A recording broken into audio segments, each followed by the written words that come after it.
संघ और भाजपा में अब सुलह की गुंजाइश खत्म होती दिख रही है, क्योंकि आज नरेंद्र मोदी विदेश यात्रा से लौटे हैं और आरएसएस प्रमुख मोहन भागवत पहले से दिल्ली में हैं। राजनाथ सिंह, नितिन गडकरी और पार्टी के भूले बिसरे चेहरे भी दिल्ली पहुंच चुके हैं और इसके बाद जो होगा वो भारतीय राजनीति का सबसे बड़ा मोड़ साबित हो सकता है। आज की तारीख एक निर्णायक दिन 9 जुलाई 2025। इस तारीख को याद रखिएगा। नरेंद्र मोदी कई दिनों की विदेश यात्रा से वापस लौट चुके हैं। संघ प्रमुख मोहन भागवत पिछले 3 दिनों से दिल्ली में डेरा डाले हुए हैं। भाजपा के सीनियर नेता नितिन गडकरी, राजनाथ सिंह, भूपेंद्र यादव, मुरली मनोहर जोशी जैसे नेता दिल्ली में सक्रिय हैं और अब सवाल वो जो महीनों से उठ रहा था वो सीधा सीधा सामने है। भाजपा का अगला राष्ट्रीय अध्यक्ष कौन होगा? अध्यक्ष की कुर्सी नहीं, सत्ता का रिमोट। भाजपा अध्यक्ष की कुर्सी को यूं ही नहीं कहा जाता, पार्टी की आत्मा का रिमोट। 2024 के चुनाव के बाद से ही यह पद स्थगित रखा गया है। जेपी नड्डा का कार्यकाल बढ़ता रहा, नई नियुक्ति की तारीखें टाली जाती रही, मीडिया में नए नए नाम आते रहे, लेकिन कोई औपचारिक ऐलान नहीं। क्योंकि संघ में नरेंद्र मोदी, अमित शाह के बीच नाम पर सहमति नहीं बन पा रही। संघ चाहता है एक विचारधारात्मक चेहरा, संघ की नज़दीकी पहचान और मोदी शाह से स्वतंत्र सोच, लेकिन मोदी शाह चाहते हैं पूरी तरह वफादार चेहरा जो 2029 तक उनके रोड मैप में बाधा ना डाले और संघ से दूरी बनाए रखे। 75 की उम्र, अब खुद मोदी पर भी मर्यादा का सवाल। सितंबर 2025 में नरेंद्र मोदी 75 वर्ष के हो जाएंगे और संघ भाजपा में वर्षों से औपचारिक परंपरा रही है कि 75 की उम्र के बाद नेता सक्रिय पद से हटते हैं। लाल कृष्ण आडवाणी हटे, मुरली मनोहर जोशी हटाए गए, यशवंत सिन्हा, शांता कुमार जैसे नेताओं को भी किनारे लगाया गया। अब सवाल है, क्या यही नियम नरेंद्र मोदी पर लागू नहीं होगा? संघ का दबाव यही है कि यदि नियम बना तो सब पर लागू हो। अगर आडवाणी जा सकते हैं तो मोदी क्यों नहीं? मोहन भागवत का मौन विद्रोह। आरएसएस प्रमुख मोहन भागवत भले ही मीडिया में कुछ ना बोले, लेकिन उनके इशारे आजकल बहुत कुछ कह रहे हैं। उन्होंने हाल ही में धर्म, राजनीति और पूंजीपतियों के गठजोड़ पर सवाल उठाया। उन्होंने यह भी कहा कि संघ किसी के अधीन नहीं और विचारधारा से समझौता नहीं करेगा। फिर राम मंदिर के कार्यक्रमों में खुद को अलग रखा और अब दिल्ली में उनका रहना। कुछ विशेष मीटिंग्स ये बताती हैं कि संघ अब सीधे दखल देने को तैयार है। संघ और बीजेपी साथ चलने की कहानी। कहते हैं बीजेपी की नींव आरएसएस के बिना संभव नहीं थी। जनसंघ से लेकर बीजेपी बनने तक संघ ने अपने हजारों सेवक राजनीति में झोंक दिए। नरेंद्र मोदी भी सबकी प्रयोगशाला से ही निकले, अमित शाह ने भी वही दीक्षा ली, लेकिन वक्त बदलता है और अब दोनों रास्ते भी। मोदी शाह की ताकत और संघ की नाराजगी। 2014 में नरेंद्र मोदी के प्रधानमंत्री बनने के बाद बीजेपी का कद इतना बढ़ा कि खुद संघ भी हैरान रह गया। मोदी शाह की जोड़ी ने पूरे देश में बीजेपी को विस्तार दिया, चुनाव दर चुनाव जीत दिलाई, लेकिन इसी सफर में संघ को लगने लगा कि मोदी और शाह संगठन को दरकिनार कर रहे हैं।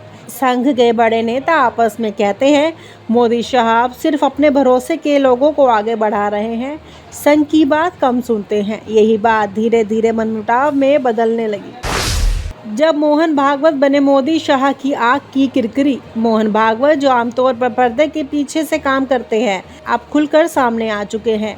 सूत्रों की माने तो मोदी और शाह ने कई मौक़ों पर भागवत को किनारे करने की साजिश रची, चाहे वह संगठन में अपने पसंदीदा लोगों की नियुक्ति हो या संघ की बातों को नज़रअंदाज करना। भागवत को यह सब बर्दाश्त नहीं और अब उन्होंने ठान लिया कि इस बार बीजेपी अध्यक्ष का फैसला सिर्फ और सिर्फ संघ करेगा। बीजेपी अध्यक्ष पद पर छिड़ी जंग। बीजेपी का नया अध्यक्ष कौन होगा? सवाल सीधा है, लेकिन जवाब बहुत पेचीदा। मोदी और शाह चाहते हैं कि अध्यक्ष उनकी पसंद का हो, जो उनके इशारे पर चले। वही संघ चाहता है कि अध्यक्ष ऐसा हो जो संगठन की नीतियों का पालन करे और पार्टी को संघ के मूल विचारों से जोड़े रखे। यही वजह है कि महीनों से बीजेपी अध्यक्ष के नाम का ऐलान टल रहा है। भागवत का दबाव, मोदी शाह की चुप्पी। मोहन भागवत ने साफ कर दिया है कि इस बार समझौता नहीं होगा। सूत्रों का दावा है कि भागवत लगातार पीएम मोदी पर दबाव बना रहे हैं। दरअसल मोदी शाह जानते हैं कि अगर इस बार अध्यक्ष संघ की पसंद का बनता है तो पार्टी पर उनकी पकड़ कमजोर पड़ जाएगी। यही वजह है कि वो चुप हैं, लेकिन अंदर ही अंदर रणनीति बना रहे हैं। संघ का प्रस्तावित नाम संजय जोशी। सबसे बड़ी सरप्राइज तो ये है कि संजय जोशी का नाम, जी हाँ, वही संजय जोशी जिनकी वजह से कभी नरेंद्र मोदी पार्टी छोड़ने तक को तैयार थे, वही जो आज मोदी विरोधियों का पोस्टर बॉय बनते जा रहे हैं। संघ लंबे समय से संजय जोशी को फिर से सक्रिय देखना चाहता है। उनके संघनिष्ठ विचार और नॉन कॉर्पोरेट स्टाइल संघ को पसंद है, लेकिन मोदी शाह जोशी को कभी माफ नहीं कर पाए। अब जब भागवत दिल्ली में है और जोशी को लेकर बातें फिर तेज हो गई हैं, तो यह टकराव अब खुला है। नितिन गडकरी क्या यही संघ का चेहरा बनेंगे? नितिन गडकरी भी अचानक दिल्ली में दिख रहे हैं, जबकि वह स्वास्थ्य कारणों से कई मीटिंग्स से दूर थे। उनका हाल ही में दिया गया बयान, देश अमीरों के हाथ में चला गया, 80% आबादी गरीब है, यह बयान सिर्फ आर्थिक नहीं था, यह राजनीतिक असहमति का प्रतीक था। गडकरी संघ के प्रिय हैं, स्वतंत्र सोच रखते हैं और मोदी से बार बार टकरा चुके हैं। क्या आरएसएस उन्हें अध्यक्ष या नया रणनीतिक चेहरा बना सकता है? मोदी शाह की चाल, संघ के भीतर अपने लोग। बीजेपी की सत्ता में काबिज सबसे ताकतवर जोड़ी नरेंद्र मोदी और अमित शाह। कोई भी बड़ा फैसला संघ की मर्जी से नहीं, अपनी रणनीति से लेती है, लेकिन संघ हमेशा से चाहता है कि बीजेपी उनकी विचारधारा का विस्तार बने, कोई स्वतंत्र सत्ता केंद्र नहीं। मोदी शाह को यह बात अच्छी तरह समझ थी और इसलिए पिछले करीब 7-8 सालों में दोनों ने बेहद शातिर अंदाज में संघ के भीतर ही अपने वफादार तैयार कर लिए हैं। कई ऐसे मिड लेवल से लेकर सीनियर स्तर तक के आरएसएस नेता आज खुलकर मोदी शाह के पक्ष में खड़े हैं। ये वो लोग हैं जो संघ की मीटिंग में भी रहते हैं और दिल्ली दरबार की रणनीति में भी शामिल होते हैं। बीजेपी का भविष्य, कौन लेगा कमान? सवाल बड़ा है। अगर संघ अपनी पसंद का अध्यक्ष बना लेता है तो मोदी शाह की ताकत कम होती। अगर मोदी शाह अपनी बात मनवा लेते तो संघ की नाराजगी और गहराएगी। दोनों में से कोई एक ही बाजी जीत सकता है। 2025 का ये सत्ता संग्राम बीजेपी और संघ दोनों के भविष्य को तय करेगा। क्या टूट की कगार पर है बीजेपी और संघ का रिश्ता? कई राजनीतिक विश्लेषक मानते हैं कि यह सिर्फ अध्यक्ष पद की लड़ाई नहीं, बल्कि सत्ता और संगठन की दिशा तय करने की जंग है। अगर संघ और बीजेपी की राहें अलग होती हैं तो पार्टी को बड़ा नुकसान हो सकता है। 2029 का चुनाव भी इससे प्रभावित होगा। लेकिन एक बात तय है कि अब रिश्तों में पहले जैसी मिठास नहीं रही। भरोसा कमजोर हुआ है और दोनों तरफ से अब खुली रणनीति बन रही है। मोदी शाह की रणनीति, टालो भागो नकारो।